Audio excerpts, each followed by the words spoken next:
Katwa junction railway station দেখতে পাচ্ছেন, ticket counter.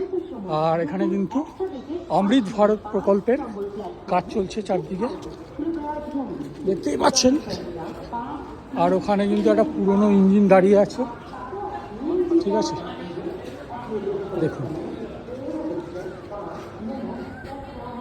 পুরনো একটা ইঞ্জিন রয়েছে। আর এখানে কিন্তু জায়ান্ট ডিসপ্লে বোর্ড রয়েছে। আর অমৃত ভারতের প্রকল্পের কাজ চলছে, এখনো কিন্তু পুরোপুরি সেজে ওঠেনি, কিন্তু চারদিকে কিন্তু কাজ হচ্ছে কাটোয়া জাংশন স্টেশনে। আর এটা হচ্ছে গেট, প্রধান গেট। আর এই হচ্ছে কাটোয়া জাংশন রেলওয়ে স্টেশন, দেখুন কত সুন্দর।